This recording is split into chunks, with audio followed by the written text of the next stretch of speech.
Meu nome é Marina. Acabei de me aposentar depois de décadas de trabalho e, para a maioria das pessoas, meus dias provavelmente pareciam um sonho. Almoços tranquilos, caminhadas à tarde, uma taça de vinho com amigos de vez em quando e a liberdade de fazer o que quisesse. Mas, toda vez que chegava em casa e a encontrava vazia, afundando no silêncio da minha sala de estar, a única coisa que eu sentia era o peso da solidão, como poeira se acumulando. Quando jovem, tive um amor que achei que duraria para sempre, daqueles que te conquistam e prometem ficar, mas o homem que jurou me amar para sempre foi embora com outra. Depois disso, parei de acreditar no amor. Mergulhei de cabeça no trabalho, preenchendo décadas com horários e promoções, pensando que, se me mantivesse ocupada o suficiente, não sentiria o vazio. Agora, de repente, eu estava no último ato da minha vida. Eu tinha feito as pazes com a ideia de envelhecer sozinha. Isso até uma tarde chuvosa no centro comunitário para idosos, quando conheci Raimundo. Chovia a cântaros naquele dia e eu tinha esquecido meu guarda-chuva. Estava parada sob o toldo, franzindo a testa para o dilúvio, quando uma voz quente falou atrás de mim. "Com licença, dona", disse ele suavemente. "Que tal dividirmos?" Virei-me e vi um homem de cabelos grisalhos, mas cheio de vida, segurando um grande guarda-chuva preto. Seu sorriso era gentil, não muito empolgado, apenas genuíno. Ia dizer que não, mas a chuva era implacável. Em vez disso, assenti levemente. "Sou Raimundo Silva", disse ele enquanto caminhávamos lado a lado. "Tenho 68 anos e moro naquele prédio ali na frente. Era engenheiro mecânico antes de me aposentar." Pensei que era só um encontro casual, mas então o encontrei de novo, dessa vez no parque. Raimundo tinha um jeito tranquilo, sempre falando com um tom alegre e um brilho travesso no olhar. Ele se aproximava só para conversar, sem segundas intenções. Com ele senti algo que não sentia há anos: tranquilidade, alegria. Ter um amigo como ele não parecia nada mal. Meses depois, ele me convidou para jantar. Quando entrei no seu apartamento acolhedor, meio bagunçado, não resisti e perguntei: "E sua família, onde está?" Ele me entregou uma xícara de chá e me chamou para sentar. "Minha esposa morreu há muito tempo", disse baixinho. "Na verdade, sempre fui só eu. Aprendi a me virar." Havia um brilho de tristeza nos olhos dele. Eu conhecia aquele olhar. Já o tinha visto no espelho. Depois do jantar, ele me surpreendeu. Olhou bem nos meus olhos e disse: "Marina, e se a gente morasse junto? Não como marido e mulher, se você não quiser, só como companheiros. Alguém para acordar junto, para dividir a tranquilidade." Fiquei paralisada. Meu coração batia forte, como se tivesse esquecido como bater direito. Sempre vi Raimundo como amigo. Não esperava que ele dissesse algo assim, ainda mais numa noite com assado e chá quente. Ele deve ter visto o pânico no meu rosto, porque riu nervoso e acenou com a mão.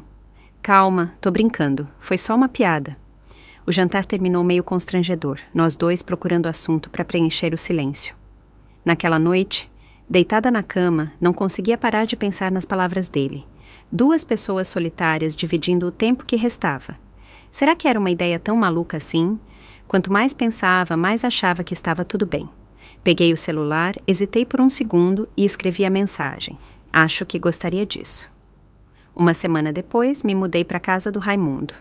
Como ele disse, éramos companheiros, nada mais, nada menos.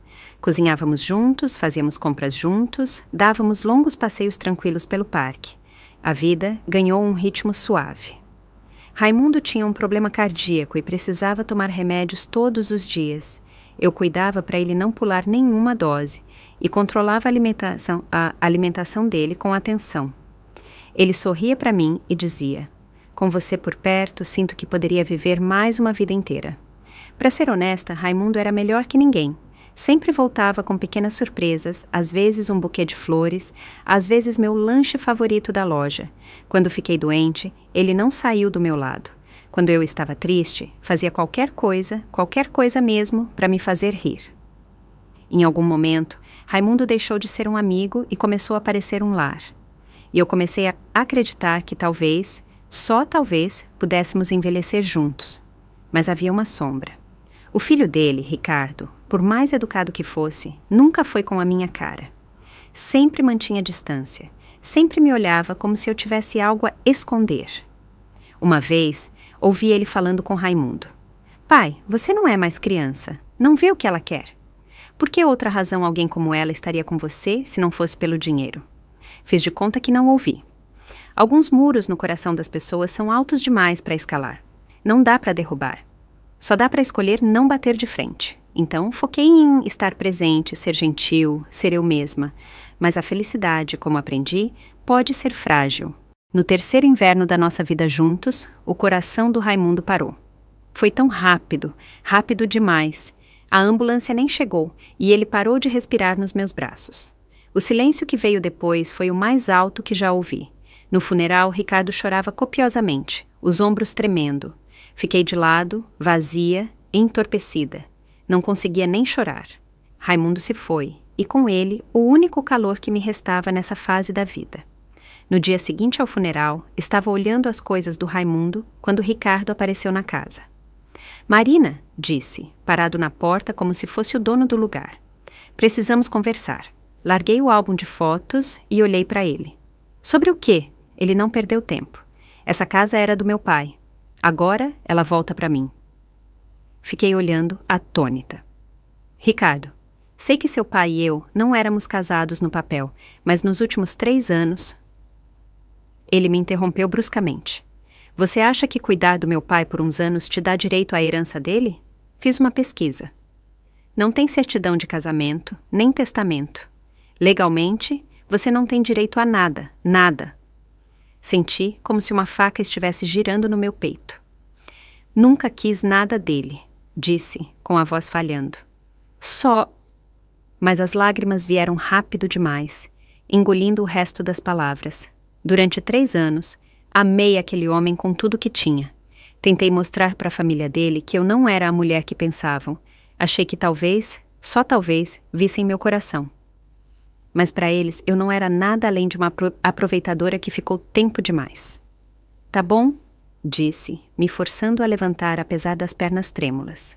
Me dá 2 dias para arrumar minhas coisas. 2 dias depois, arrastei minha mala para fora do que costumava ser minha casa. Antes de sair pela porta, virei para olhar a foto emoldurada do Raimundo na parede. Seu sorriso quente parecia sussurrar um pedido de desculpas que eu nunca ouviria em voz alta. Voltei para minha antiga casa, onde não morava há anos. O pó cobria cada superfície, como um manto de silêncio. Levei uma semana inteira para limpar, cômodo por cômodo, até parecer habitável. Sobrevivi com uma aposentadoria modesta. Os dias se misturavam, as noites se arrastavam. A dor no peito nunca foi embora. Sem Raimundo, o sono virou um estranho. Passei mais noites olhando para o teto do que sonhando. Durante o dia, eu era como um fantasma. O tempo passou, como sempre passa. 2 anos se foram. A vida voltou a um ritmo monótono. Eu sobrevivi. Mas, toda vez que passava pelo mercado de agricultores, onde Raimundo e eu comprávamos juntos, as lembranças me acertavam como uma onda, inesperadas e nítidas. Por causa do meu histórico de saúde, fazia check-ups anuais. Nesse ano, porém, algo mudou. Meu médico ligou depois de receber os resultados dos exames. Parecia cauteloso. Gostaríamos que você fizesse mais exames no hospital regional. Meu coração afundou. Algo estava errado. Marquei uma consulta no centro médico da cidade. Os resultados foram assustadores. Câncer de pulmão em estágio inicial. A cirurgia era urgente. A operação e o pós-tratamento vão custar cerca de R$150 mil, disse o médico. Senti o chão inclinar sob meus pés. Nos últimos anos, a maior parte da minha aposentadoria foi para cobrir despesas de vida com Raimundo. Dividíamos tudo e eu nunca quis depender só dele. Os remédios do Raimundo também não eram baratos. Mais de uma vez, usei meu dinheiro. Agora, minhas economias estavam quase zeradas. E R$150 mil poderia ser 1 milhão. Depois de sair do hospital, fui direto ao banco sacar dinheiro para os próximos exames. Enquanto esperava na fila, minha mente voltou àquele dia, 2 anos atrás, quando me obrigaram a sair da casa do Raimundo. A voz do Ricardo ainda ecoava, afiada e mordaz. Próximo! A voz da caixa me tirou do transe. Me aproximei e entreguei meu talão e identidade. Quero sacar R$ 2.000, por favor. A caixa digitou por um momento, me olhou com um leve espanto, depois continuou. Após uma pausa, deslizou o dinheiro e o talão pelo balcão. Senhora, poderia verificar seu saldo? Peguei o talão sem pensar, mas no momento em que vi o número na última linha, prendi a respiração. O quê? O que é isso? Deveria haver talvez uns poucos milhares na conta, mas agora R$ 257.000. Não 5.000, nem 50.000, mas R$ 207.000, uma quantia muito maior do que eu jamais imaginei ter na minha conta. Minha garganta secou. De onde veio esse dinheiro? Perguntei, quase sem voz. Um momento, senhora, respondeu a caixa com tom profissional. Vou chamar nosso gerente financeiro para verificar. 5 minutos depois, um homem de terno azul marinho me levou ao seu escritório. Ele era o Sr. Guedes, de meia-idade, sereno, com aquele jeito calmo que inspira confiança. Girou a tela para mim, abriu o histórico da conta e disse: Senhora Marina, esse dinheiro vem de um fundo fiduciário. Foi criado há 3 anos, e depósitos trimestrais foram feitos nessa conta desde então. O titular do fundo é o Sr. Raimundo. Mal ouvi as últimas palavras. Meus ouvidos zumbiam. Raimundo nunca mencionou um fundo fiduciário, nunca falou de casamento, sempre dizia que não queria me dar ideias erradas. Mas agora eu vi a prova de um fundo que ele criou para mim, discreto, meticuloso e cheio de amor. Mais de R$ 250.000 transferidos ao longo do tempo, intocados. Meus olhos se encheram de lágrimas. Era a maneira dele de dizer o que não conseguia com palavras. O Sr. Guedes assentiu suavemente. Sim, senhora. O fundo a nomeia como única beneficiária. Ele foi congelado temporariamente alguns meses antes do falecimento dele, mas foi retomado como previsto 30 dias após a morte. Pisquei. Espera. Por que foi congelado? Ele hesitou, depois disse. Há uma nota no sistema sobre uma revisão pendente de uma solicitação de competência mental. Parece que alguém apresentou documentos médicos questionando a capacidade cognitiva do Sr. Silva. Meu coração despencou. Eu sabia quem tinha feito isso. Era o Ricardo. O olhar frio, as acusações, o despejo. Ele sabia. Sempre soube do fundo e fez de tudo para garantir que eu não visse um centavo. Meus dedos apertaram o talão com força. Meus nós dos dedos ficaram brancos. Quando saí do banco naquele dia, o céu estava cinza. As ruas estavam escorregadias pela chuva e as pessoas corriam com guarda-chuvas, sem notar a idosa parada na calçada, com lágrimas nos olhos. Não chorei pelo dinheiro. Chorei porque Raimundo tinha planejado tudo desde o começo. Ele me protegeu da única maneira que sabia. Não era que ele não me visse como família. Ele só sabia que o próprio filho nunca me trataria como tal. Caminhei várias quadras sem perceber que meus sapatos estavam encharcados, até que finalmente entrei num café na esquina. O lugar estava quente e quase vazio. Sentei perto da janela, onde havia um vaso murcho de alecrim no parapeito. Olhei para ele, sentindo uma estranha afinidade com suas folhas secas e quebradiças. Pensei que tudo tinha acabado, mas a vida tem um jeito estranho de renascer das cinzas. Justo quando você acha que escureceu para sempre, ela abre as asas, silenciosa e teimosa. Sequei as lágrimas e peguei meu celular. Oi, você pode me passar o contato do Centro de Assistência Jurídica local? Uma voz calma do outro lado respondeu. Aqui é Márcia, sou advogada aposentada e voluntária no centro comunitário. Como posso ajudar? Minha voz tremia. Preciso de ajuda para revisar um fundo fiduciário. Foi deixado pelo meu companheiro falecido. Márcia tinha mais de 70 anos. Falava devagar, mas com precisão, como um machado sem fio que ainda acerta o alvo. Quando nos encontramos pela primeira vez, entreguei uma pasta trêmula com documentos. Ela me olhou e disse simplesmente: sem pressa, vamos revisar página por página. Colocamos tudo na mesa. Um resumo do fundo do banco, 2 cartas copiadas e o contrato original, claramente datado de 3 anos atrás, intitulado como um fundo fiduciário em vida. Márcia murmurou enquanto folheava o documento. Um velho engenheiro mecânico, lembro dele. Veio me procurar uma vez, perguntando sobre direitos de beneficiários de casais. Levantei os olhos, surpresa. Ele foi te procurar? Ela assentiu e abriu um caderno encadernado em couro. Claro como água. Perguntou se era legalmente seguro criar um fundo para uma mulher que não era sua esposa. Falei que desde que ele estivesse em pleno uso das faculdades mentais e tudo fosse devidamente assinado e testemunhado, não haveria problema legal. Você ajudou a criar o fundo? Não, disse ela, balançando a cabeça. Só expliquei o básico. Ele acabou trabalhando com outra firma. Lembro do nome. Um jovem chamado Barreto, especializado em planejamento patrimonial. Ela bateu na esquina inferior do documento. Olha, esse é o carimbo do Barreto. Mas a última página era estranha. Onde deveria estar a assinatura do Raimundo, havia apenas uma mancha de tinta, mal legível. Ao lado, carimbado em vermelho, estava escrito, revogado, em revisão. Meu estômago revirou. O que isso significa? A voz da Márcia permaneceu calma, mas sua expressão endureceu. Geralmente significa que alguém contestou a assinatura. Ou a pessoa que criou o fundo tentou revogá-lo ou alterá-lo. Ou alguém apresentou uma ação judicial, alegando que ela não estava em condições mentais quando assinou.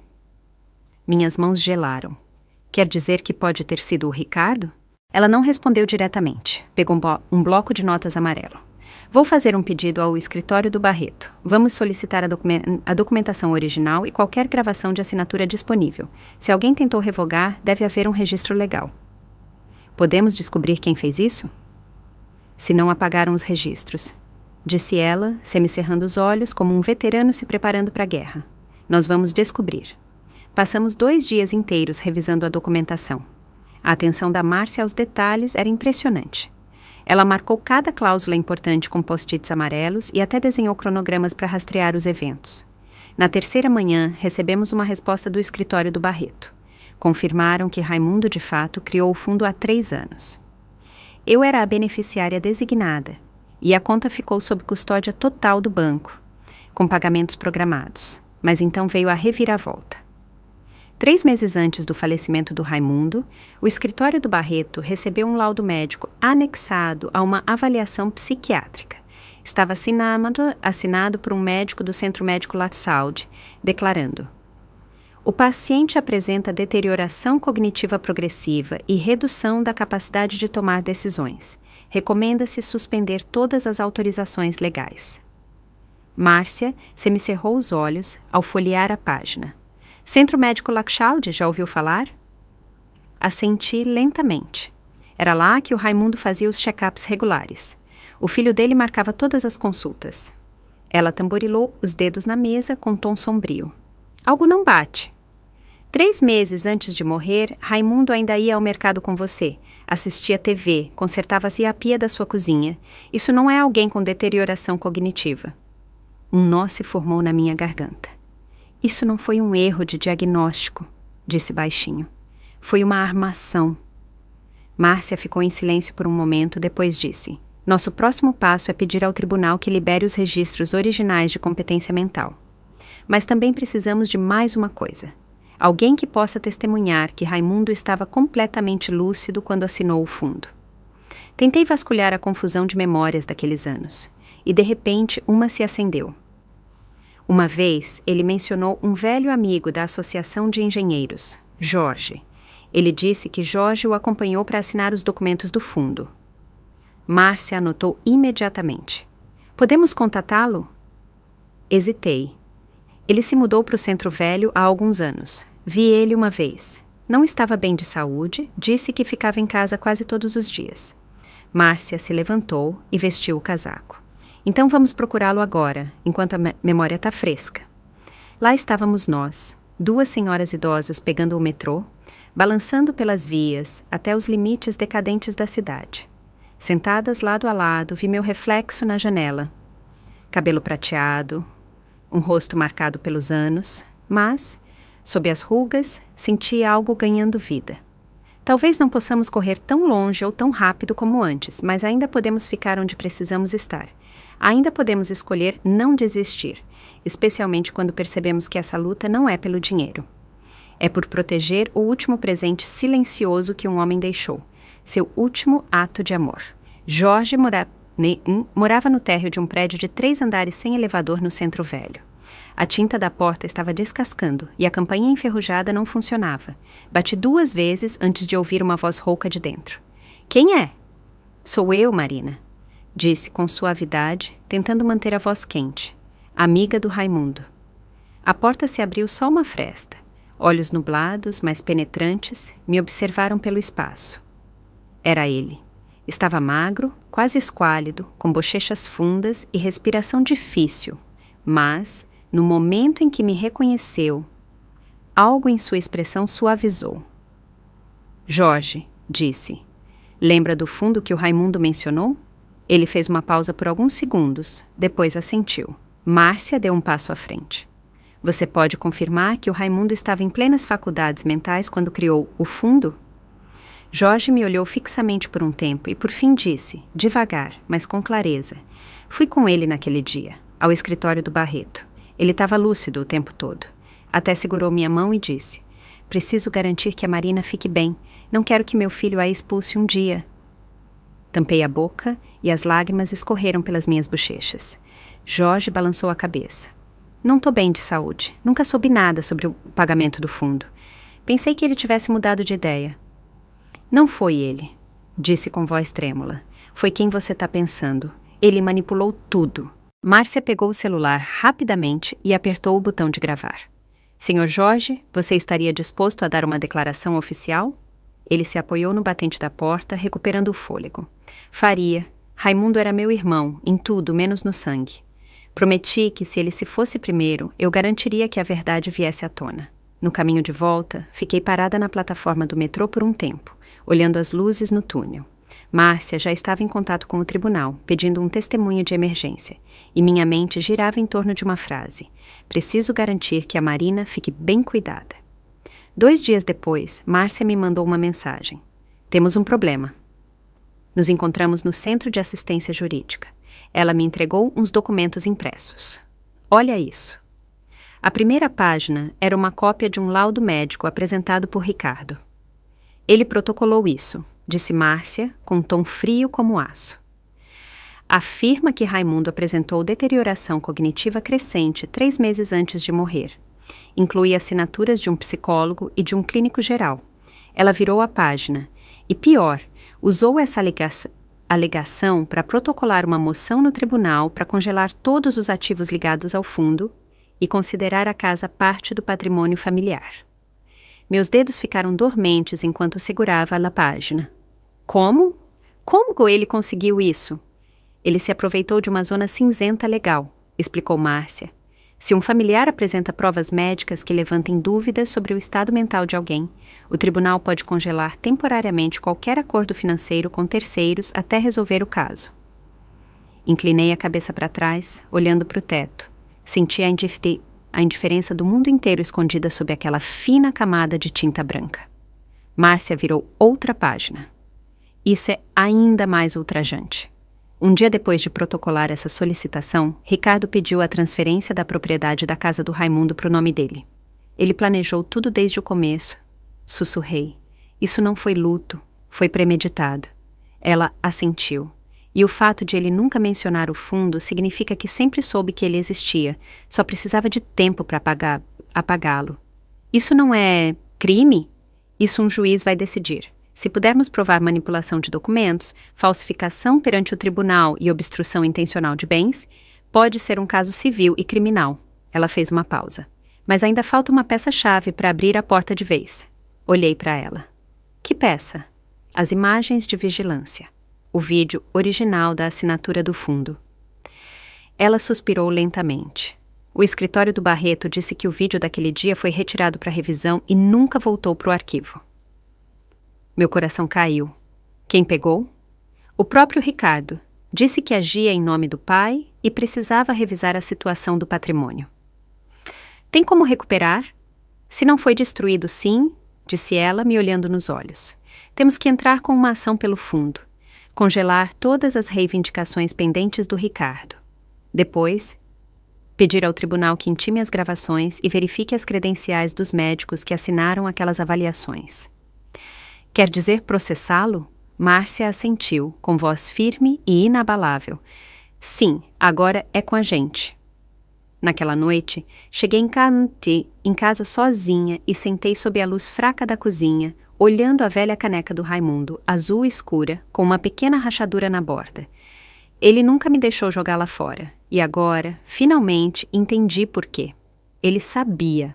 Sabia que o filho nunca respeitaria suas decisões. Sabia que precisava deixar algo sólido se quisesse me dar uma chance de me manter firme depois que ele partisse.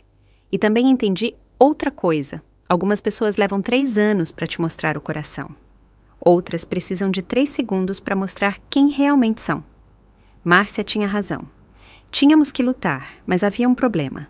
Tínhamos os extratos bancários, os documentos do fundo, até a página da assinatura alterada. Mas o que não tínhamos, a única prova que poderia revelar tudo era uma testemunha ocular que confirmasse que Raimundo estava plenamente consciente ao assiná-lo.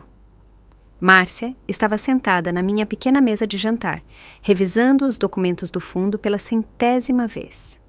Olha, disse, apontando uma seção censurada. Originalmente dizia testemunha presente, mas o nome foi riscado. Franzia a testa. O que isso significa? Significa que seu companheiro estava com alguém quando assinou isso, disse ela. Só não sabemos quem.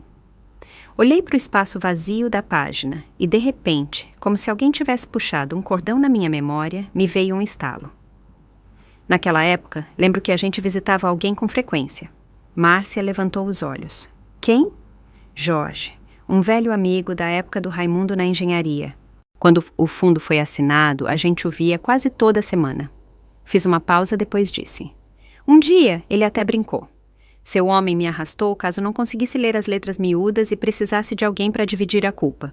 Não entendi na época, mas agora acho que ele falava do dia em que assinaram os documentos. Márcia pegou o bloco de notas. Lembra onde ele mora? Centro Velho, perto daquela ferragem meio demolida. Ela fechou a pasta com força. Vamos procurá-lo. Saímos por volta das 3 da tarde. O prédio era de tijolo vermelho, desgastado pelo tempo, sem elevador, com toalhas floridas penduradas nas varandas. Márcia bateu na porta enquanto eu ficava atrás, segurando uma foto do Raimundo com o coração acelerado. A porta se abriu. Jorge parecia ainda mais frágil do que eu lembrava. Pele amarelada, corpo encolhido, apoiado pesadamente numa bengala de madeira escura. Seus olhos pararam nos meus. — É você? Disse, com voz grave. Dei um pequeno sorriso esperançoso. — Jorge, lembra de mim? Sou a Marina. Ele não devolveu o sorriso. Seu olhar se voltou para dentro, como se estivesse se retraindo. — Por que está aqui? — Quero falar sobre o dia em que o Raimundo assinou o fundo. Disse suavemente. O rosto dele endureceu. Ele balançou a cabeça. Não lembro de nada disso. Márcia deu um passo à frente, firme, mas educada. Senhor Jorge, só queremos saber se você estaria disposto a confirmar que esteve presente no dia em que o Raimundo assinou os documentos. Ele criou esse fundo para ela.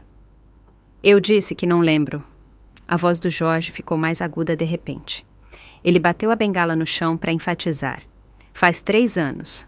Sou só um velho. O que eu lembro? Fiquei paralisada, com a boca aberta e as palavras perdidas. Márcia me puxou suavemente pela manga. Sabíamos que era melhor não insistir. Agradecemos e fomos embora. A porta se fechou atrás de nós e algo dentro de mim gelou, mas Márcia franziu a testa, não de decepção, mas de cálculo. Ele está mentindo, disse. Quer dizer que ele lembra? Lembra de tudo. Só não quer se envolver. E o jeito que ele nos cortou foi rápido demais, como se tivesse ensaiado. Senti um arrepio percorrer meu corpo. Então, como uma rachadura se abrindo no fundo da minha mente, o pensamento veio de repente. Ricardo, talvez ele tenha chegado ao Jorge primeiro. Mal dormi aquela noite. Pouco antes do amanhecer, peguei uma velha caixa de papelão que Raimundo tinha deixado. Dentro, havia fotos e cartas desbotadas. Bem no topo, uma foto minha e do Jorge, tirada na frente da fábrica. Raimundo estava com o braço no ombro do Jorge, sorrindo como adolescente. Embaixo, havia um envelope amarelado, assinado. Raimundo para Jorge, se eu for antes de você, te peço que cuide da Marina. Ela é teimosa, mas tem o coração mais gentil que conheço. Nunca deixa ninguém fazer nada por ela. Só quero ajudá-la uma última vez. As lágrimas vieram antes de eu chegar ao fim. Na manhã seguinte, fui ao apartamento do Jorge com a foto e a carta bem apertadas na mão. Ele abriu a porta com a camisa amassada. Sua expressão endureceu ao me ver. De novo. Não falei muito. Só coloquei a foto e a carta na cadeira de vime ao lado da porta. Não vou voltar uma terceira vez, disse.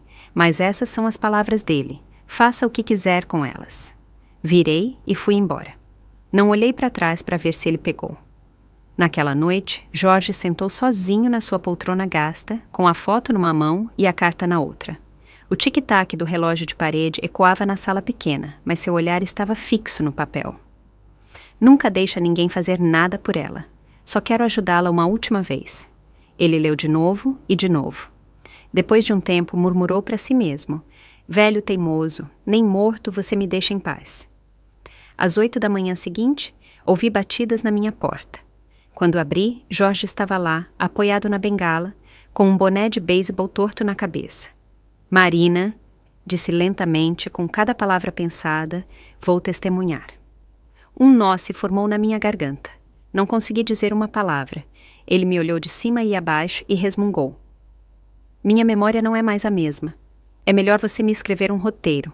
Não leio muito, mas vou dizer exatamente o que seu homem me disse naquele dia, palavra por palavra. Márcia agiu rápido. Protocolou um pedido de emergência no tribunal para obter o testemunho. Montamos uma câmera e um microfone na sala do Jorge. Ele usava uma camisa limpa, até tinha raspado a barba desgrenhada. Sentado na cadeira de vime, começou a falar devagar, mas com firmeza.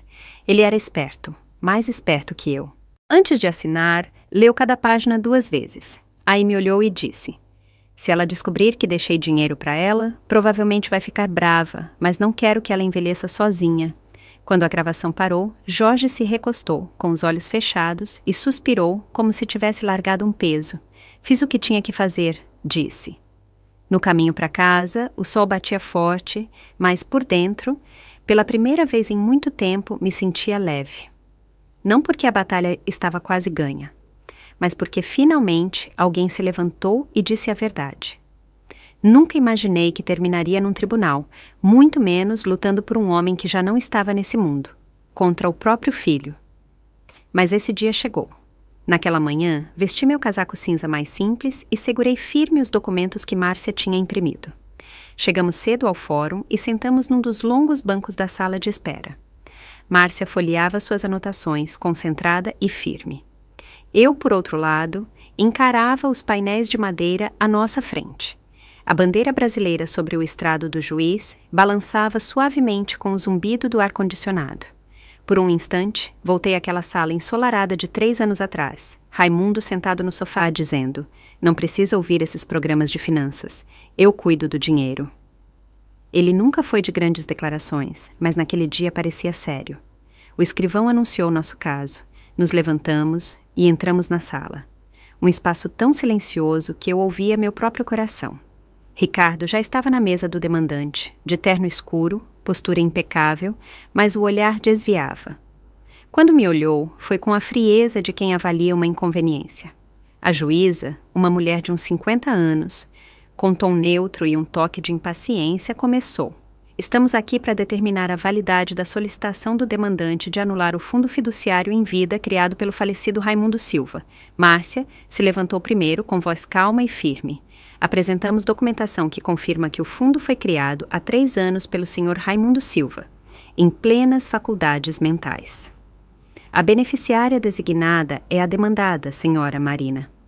Ela entregou a cópia do fundo, os registros de transferências bancárias e um laudo médico de um clínico geral indicando funções cognitivas normais.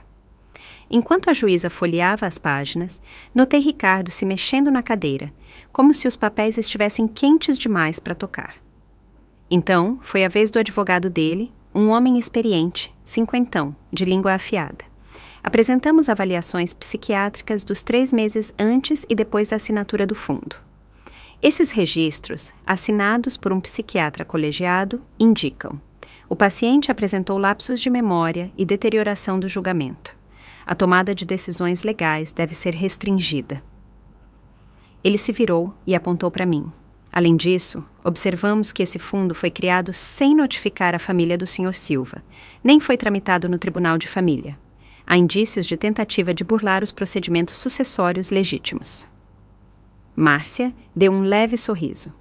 Ele era um adulto livre para tomar suas decisões. Nenhuma lei o obrigava a notificar familiares.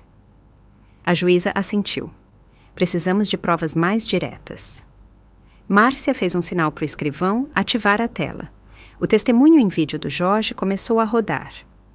Lá estava ele, na sua cadeira de vimigasta, com uma camisa limpa, embora desbotada. Sua voz era firme, o olhar penetrante. Acompanhei ele ao escritório de advocacia. Ele estava mais lúcido que eu. Colocou os óculos de leitura e leu cada página. Antes de assinar, disse: "Faço isso agora porque um dia meu filho pode expulsá-la por dinheiro. Quero protegê-la." A sala do tribunal ficou em silêncio. Quando o vídeo acabou, Márcia se levantou novamente. Esse testemunho foi gravado sob supervisão judicial, com assistência de um advogado e uma transcrição. O testemunho não foi instruído nem influenciado. O advogado do Ricardo tentou contra-atacar. Reconhecemos que o Sr. Jorge tinha uma amizade próxima com o falecido. Mas quão confiável é sua memória? O tom da Márcia esfriou. Quer dizer, depois de visitá-lo e sugerir que poderia cuidar do asilo dele se ficasse quieto? Ricardo se levantou de repente. Eu que estava sendo considerado. Ele é velho. Estava tentando ajudar. O que tem de errado? A juíza bateu o martelo. Sente-se, Sr. Silva. Márcia apresentou um último documento. Uma cópia escaneada de uma carta manuscrita do Raimundo, datada uma semana antes da assinatura do fundo. Querido irmão Jorge, você ajudou a Marina com torneiras pingando e lâmpadas quebradas inúmeras vezes. Preciso fazer algo para protegê-la das tempestades que vêm por aí. Ela é teimosa, não conte que criei o fundo. Quando a carta foi aceita como prova, o jogo virou. O golpe final da Márcia foi uma declaração escrita do médico de atenção primária do Raimundo. Durante o período do fundo, o Sr. Silva não recebeu diagnóstico nem tratamento por deterioração cognitiva em nossas instalações. Nenhum registro sustenta a alegação de incompetência mental. A juíza levantou os olhos com expressão indecifrável. Advogado, tem mais algo a dizer?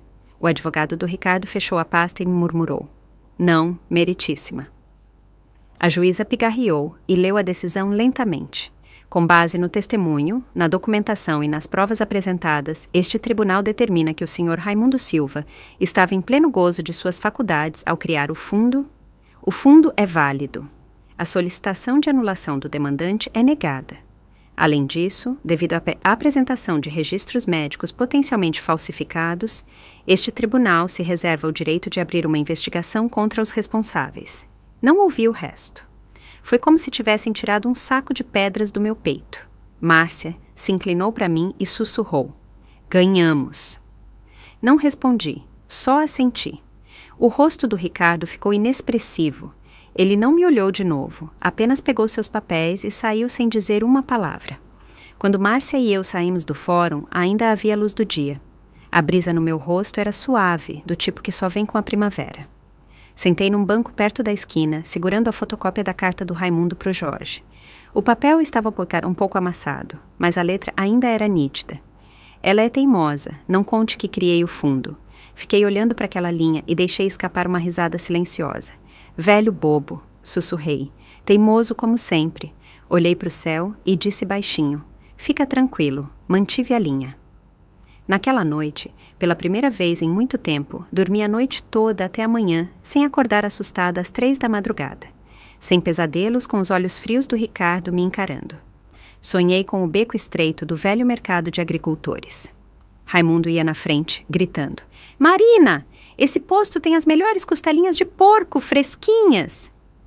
Ele sorria, como sempre, com aquela bolsa de lona gasta pendurada no braço.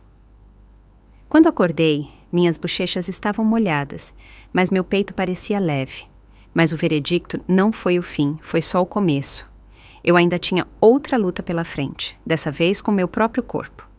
O médico tinha dito desde o começo, quanto antes a cirurgia, melhor. Mas, com minhas finanças no limite e o Ricardo tentando me arruinar, eu adiava. Agora, as coisas eram diferentes. Fiz uma bateria completa de exames. A cirurgia foi marcada para uma sexta-feira de manhã. Na noite anterior ao internamento, sentei na cama do hospital e peguei meu caderninho de contas, onde sempre anotava despesas. Na esquina da última página, escrevi: usei o dinheiro que você me deixou para me refazer. Agora quero consertar algo para outra pessoa. A cirurgia correu bem. Quando acordei, o sol entrava a jorros pela janela. Uma enfermeira me levou à varanda para tomar ar e observei os telhados da cidade, com os aparelhos de ar-condicionado zumbindo lentamente no calor. Pela primeira vez em muito tempo senti algo que não sabia descrever.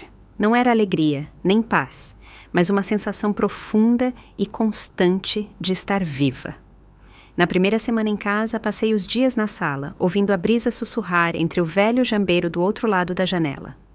Observava as vizinhas empurrando seus carrinhos de feira pela esquina, como sempre, com a vida seguindo num ritmo tranquilo. Márcia veio com uma xícara de café e uma pilha de papéis. Você disse que queria fazer algo, disse, deixando um monte na mesa. Então, vamos fazer. Olhei para cima. Era um formulário de inscrição. No topo dizia Registro de microsubsídios para serviços comunitários. Tá falando sério? Perguntei. Ainda sobrou uma parte do fundo. Não custa muito. Começa pequeno, R$ 5.000. O resto você decide. Passei a noite pensando. De manhã já sabia o que queria. Com minha própria letra, preenchi o formulário. Nome do projeto: Grupo Segunda Chance Dourada. Público-alvo: idosos vivendo sozinhos, aposentados viúvos, beneficiários de assistência jurídica, solicitantes de apoio em saúde mental. Márcia me ajudou a protocolar a documentação, registrar o projeto e contatar o escritório local de assistência jurídica. Até trouxe alguns advogados aposentados que ofereceram tempo como voluntários e fez contato com a clínica de saúde do bairro para firmar uma parceria. Tinha começado. Esvaziei o quarto de hóspedes do meu velho apartamento e o transformei num pequeno espaço de reuniões. Nada demais, mas foi suficiente. A primeira visita foi a Dona Lúcia, do andar de baixo. Ela sentou com cuidado no velho sofá, coberto com um pano branco simples, e disse com voz baixa e insegura: depois que meu marido morreu, o filho dele começou a me pressionar para passar a casa para o nome dele. Não estudei, não entendo. Dei uma xícara de chá quente para ela. Vai com calma, disse. Aqui ninguém tem pressa e ninguém assusta ninguém. Quando eu a acompanhei até a porta mais tarde, ela segurou minha mão e sussurrou: obrigada. Tinha muito medo de que ninguém me ouvisse. Ao fechar a porta, de repente me senti como uma espécie de consertadora. Não do tipo que arruma pias ou fios, mas que tenta reconstruir os pedaços despedaçados da vida de alguém na velhice. Passaram os meses e a Segunda Chance Dourada virou um nome silencioso na nossa comunidade. Alguns vinham com perguntas sobre herança, sem saber como lidar com os filhos. Outros só vinham para sentar em silêncio, cansados de estar sozinhos, precisando do som de outra voz humana. As pessoas começaram a me chamar de o anjo dos idosos. E toda vez que eu ouvia isso, uma vergonha quente subia ao peito. Não sou anjo nenhum. Só parei de viver sob vergonha e silêncio. Um dia, enquanto organizava a sala de reuniões, encontrei de novo a carta do Raimundo pro Jorge. Li a última linha com os dedos no papel. Nunca deixa ninguém fazer nada por ela. Só quero ajudá-la uma última vez. Li em voz alta, com uma voz pouco acima de um sussurro. Agora é comigo, disse. Ajudar outra pessoa. No dia que ganhamos a ação, Ricardo não disse uma palavra. Só saiu da sala e sumiu. Pensei que esse seria o último capítulo entre nós, mas o destino não é um fio que se corta de uma vez. Ele tem o costume de manchar de tinta as páginas que você achava que já tinha virado. 3 meses depois, Márcia veio, sentou e começou dizendo: soube que o Ricardo foi demitido? Quase deixei a xícara cair. O quê? Depois da audiência, alguém avisou anonimamente a empresa dele sobre os documentos médicos falsificados. Ela tirou um recorte de jornal da Bolsa. O título era curto, mas impactante. Gerente de projetos imobiliários sob investigação por fraude fiduciária. Empresa inicia revisão interna. Fiquei olhando as letras pretas em negrito por um longo momento. O que aconteceu? Perguntei por fim. Suspenderam ele por 30 dias. Depois mandaram embora sem indenização. Soltei um suspiro. Ele mereceu. Márcia não respondeu de imediato. Depois, disse, quase como um aviso. Subestimou o quão rápido o mundo gira, especialmente quando um homem de meia-idade está desempregado. Mais tarde, ouvi o resto em pedaços, fofocas comentadas na porta do mercado. Dizem que a esposa dele se mudou. Ele hipotecou a casa em segredo para pagar cartões de crédito, achando que ganharia no tribunal, perdeu o caso e o dinheiro. Tá morando com os pais, com o filho, o menino nem fala mais com ele. O cara achava que era tão esperto, que acabou sem ninguém para falar por ele. Escutei, sem adicionar uma palavra, mas, por dentro, senti algo que não esperava. Não era satisfação, nem pena, era algo mais silencioso, mais pesado. Então o karma existe, afinal, pensei. Só anda mais devagar que a gente. Numa tarde de início de outono, desci para jogar o lixo fora. O céu estava nublado e o vento tinha ficado mais forte. Quando me virei para voltar, vi uma figura parada sob o velho jambeiro na esquina da rua. Nem muito perto, nem muito longe, como se estivesse esperando ou só de passagem. Fingi que não vi. Na manhã seguinte, quando saí para comprar leite, ele estava lá de novo. Dessa vez, mais perto. Com um moletom desbotado, cabelo bagunçado, mãos enfiadas nos bolsos, o rosto rígido e pálido. No terceiro dia, estava sentado na minha porta. Quando abri a cortina, vi ele desmoronado nos degraus, segurando uma bolsa de lona como se fosse tudo o que lhe restava. Parecia alguém que não dormia em casa há dias. Não abri a porta de imediato. Demorei 10 minutos para calçar os sapatos e decidir. Quando finalmente abri, uma rajada de vento trouxe um monte de folhas secas. Nos olhamos nos olhos, sem palavras. Ele baixou o olhar e pigarreou, com a voz rouca. Não vim causar problema, só vim perguntar uma coisa. Esperei. Ele engoliu em seco, como se doesse dizer as palavras. Não tenho para onde ir. Não convidei ele para entrar. Fiquei na porta e perguntei, calma. E seus amigos? Sua esposa? Seu filho? Ele manteve a cabeça baixa. Ninguém quer me ver. Então por que está aqui? O que quer de mim? Uma pausa. A resposta veio pesada, amarga. Só um lugar para ficar, por um tempo. Minha mão ainda estava na maçaneta. Não me mexi. Não precisava dizer nada de imediato, porque sabia que ele precisava disso mais do que eu precisava responder. Foi aí que entendi. Ele não veio para mim primeiro. Bateu em todas as portas que conseguiu pensar. Ouviu cada não. Sentiu cada ombro esfriar. E depois de tudo isso, veio aqui. Não por dignidade, mas porque finalmente deixou para trás os restos de orgulho a que se agarrava. Assenti. Tem um quarto vago lá embaixo, o antigo quarto de hóspedes. Você pode ficar 3 meses. Ele levantou a cabeça rápido, com os olhos vermelhos.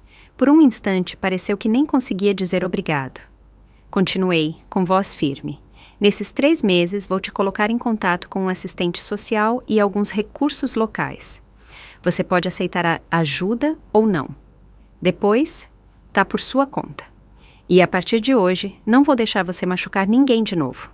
Ele assentiu, como um homem que finalmente foi puxado de águas profundas. Antes de ele entrar, dei uma toalha limpa para ele secar o rosto. Depois, um par de meias limpas. Ele sentou em silêncio na mesa da cozinha e comeu uma tigela de mingau de arroz. Não perguntei como ele estava. Não o enchi de compaixão. Quando ele se levantou para sair da cozinha, só disse: antes de morrer, seu pai ainda esperava que um dia você descobrisse que ser um homem decente não tem nada a ver com o que você ganha ou perde, mas com encontrar o caminho certo. Ele não se virou, não disse nada, mas eu sabia que me ouviu.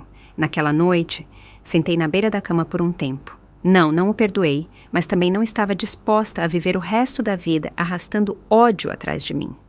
Escolhi ajudá-lo uma vez. Não porque ele mudou, mas porque finalmente eu tinha força para não me deixar quebrar por ele. Perguntam se foi misericórdia. Não, foi clareza. Há um tipo de dignidade nesse mundo que não vem de ganhar, vem de se manter firme.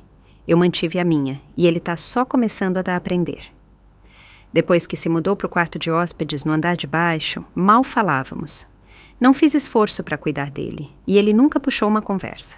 Comia em silêncio, mantinha o lugar limpo e, às vezes, ia ao centro comunitário se inscrever para turnos de voluntariado. Ninguém lá sabia quem ele era. Algumas noites eu ouvia ele andando pelo quarto, passos longos e arrastados, como se não conseguisse dormir. Às vezes voltava com formulários de emprego, jogava na mesa com um suspiro e os ombros curvados. "O que você fazia antes?" Perguntei um dia de passagem. Ele olhou para baixo e murmurou: "Gerente de projetos." Assenti. "Então, ainda está na hora de aprender a escrever sua própria carta de apresentação." Ele deu uma risada seca. "Na minha idade, quem vai me contratar agora?" Não ofereci consolo, só disse: "Mais uma razão para você entender que ninguém vai te salvar." Não falamos muito depois dessa conversa. 2 semanas depois, enquanto eu lavava a louça na cozinha após o jantar, ele parou na porta. Me observou por um tempo antes de falar. "Eu te odiava antes", disse. "Não parei de esfregar, só fiz um som baixo. Achava que você só estava com meu pai pelo que ele tinha", continuou. A água fazia barulho na pia, abafando minha respiração. Ele prosseguiu, com a voz mais fraca. "Mas agora entendo. O que ele te deixou não era dinheiro, era amor. O que ele queria proteger." Ele parou. "E eu, na época, tentei tirar isso de você, mesmo no final." A cozinha ficou em silêncio, exceto pelo gotejar da torneira. Larguei o prato e me virei. "E agora você vê isso?" Ele assentiu e deu uma risada curta e amarga. "Estive aqui vendo seu projeto. Segunda chance. As pessoas que entram, a maioria está quebrada, mas ainda tem alguma esperança." Ele respirou fundo. E eu nem mereci essa palavra. Esperança. Não interrompi. Ele levantou o olhar de novo. "Obrigado, de verdade, mas não posso ficar aqui." Pisquei. "Achou outro lugar para ir?" Ele balançou a cabeça. "Ainda não, mas não posso continuar me apoiando em você assim. Você já fez mais que qualquer um." Hesitou, depois acrescentou baixinho: "Marina, talvez a melhor coisa que meu pai fez foi te encontrar. Um nó se formou na minha garganta, mas só assenti. Você não é o primeiro a dizer isso, mas é quem mais precisava." Na manhã seguinte, ele foi embora, sem despedida, sem bater na minha porta, só uma nota deixada na mesa da cozinha. "Vou tentar consertar minha própria bagunça. Não prometo nada, mas vou tentar. Você me deu uma chance. Não vou esquecer, Ricardo." Não chorei ao ler. Senti algo mudar, como se a casa, aquele lugar onde tanta dignidade tinha sido pisoteada, finalmente voltasse a respirar, livre do peso que carregava. Eu não era madrasta dele, não era inimiga, e não seria seu plano de resgate. Eu era a companheira do Raimundo, uma mulher que decidiu ajudar o filho dele uma vez e depois o deixou ir. Não fui atrás do Ricardo. Só limpei o quarto de hóspedes, troquei os lençóis e deixei meu velho livro favorito na cabeceira. A porta ficou aberta. A próxima pessoa precisando de uma segunda chance já podia estar a caminho. Quantas vezes uma pessoa pode realmente recomeçar? Me perguntei isso depois que Raimundo morreu, depois que me expulsaram de casa, depois que me disseram, sozinha num consultório médico frio, que eu tinha câncer de pulmão. Achava que recomeçar era um privilégio dos jovens, mas agora sei, recomeçar não é um evento. É uma decisão que você toma uma e outra vez. Toda vez que a vida te derruba, te corta fundo ou te leva ao limite. E você ainda escolhe lavar as mãos, levantar a cabeça e dar mais um passo. A segunda chance dourada virou, aos poucos, uma lenda silenciosa no nosso bairro. As pessoas que passavam por aquela porta não eram só viúvas ou mulheres desoladas. Eram idosos solitários, pessoas de meia-idade orgulhosas que não sabiam pedir ajuda, pessoas que achavam que não tinham conserto. Eu fazia 2 sessões por semana e, uma vez por semana, gravava um podcast. Nada de palestras, nada de manchetes, só histórias da minha vida. Seus filhos não são seu plano de aposentadoria, são o resultado das escolhas que você fez jovem. O nome na escritura não deve ser baseado no amor, mas no bom senso. Envelhecer não é o problema. O problema é se deixar tratar como um fardo. No começo, achei que ninguém ouvia, mas então desconhecidos começaram a mandar mensagens. Minha mãe diz que você parece a versão dela que ela nunca soube representar. Meu pai finge que não gosta de podcasts, mas ouve todos os episódios do começo ao fim. Chamei de Melhor aos 70. Alguém me perguntou uma vez, você realmente acha que a vida pode melhorar aos 70? Respondi, ser melhor não significa ser mais rico, mais barulhento ou mais jovem. Significa não ter mais medo de estar sozinho, Não ter medo de ser incompreendido, não ter medo de dizer não, significa começar a viver como você mesmo, não como a esposa, a mãe ou a secretária de alguém. Um dia, organizei uma pequena palestra comunitária na biblioteca local. A maioria do público tinha cabelo grisalho e mãos macias. 2 jovens sentadas na última fileira enxugavam os olhos quando achavam que ninguém via. Fiquei lá, segurando na palma da mão uma carta desgastada do Raimundo, e disse a eles: muitos acham que a vida já está escrita, que é tarde demais. Mas eu tinha 66 anos quando me expulsaram de casa, 66 quando me diagnosticaram câncer, 68 quando enfrentei um tribunal, 69 quando fui operada, e aos 70 me tornei uma mulher cujas histórias chegaram a mais de 100 mil pessoas. Não porque sou especial, mas porque finalmente acreditei que merecia um capítulo só para mim. Naquela noite, enquanto caminhava para casa sob o céu mais azul que vi em meses, peguei meu celular, abri o aplicativo de gravação e disse no microfone: bem-vindos ao Melhor aos 70, sou Marina. Hoje quero falar sobre a palavra velhice. É uma palavra que muita gente entende errado. Não é o fim, é a primeira vez que você pode escolher.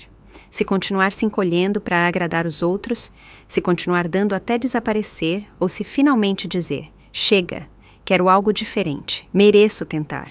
Mesmo que ninguém aplauda, mesmo que ninguém acredite em você, exceto você mesmo. Fiz uma pausa, depois sorri um pouco. Mesmo que, como eu, você tenha 70 anos e esteja apenas aprendendo a dizer: essa é a minha vida. Não posso reescrever a primeira metade da minha história, mas, finalmente, escrevi meu próprio final. Limpo, livre e cheio de luz. E dessa vez é só meu. E chegamos ao fim de mais uma história real da vida. Se essa história tocou o seu coração, deixa o seu like e se inscreve no canal. É rapidinho, gratuito e me ajuda muito a continuar trazendo essas histórias com muito amor e carinho para você. Me conta nos comentários, de onde você está me assistindo, que horas são aí agora e o que essa história fez você sentir. Eu leio cada comentário com muito carinho e adoro saber um pouquinho de cada um de vocês. Se quiser me apoiar ainda mais, você pode enviar um super obrigado.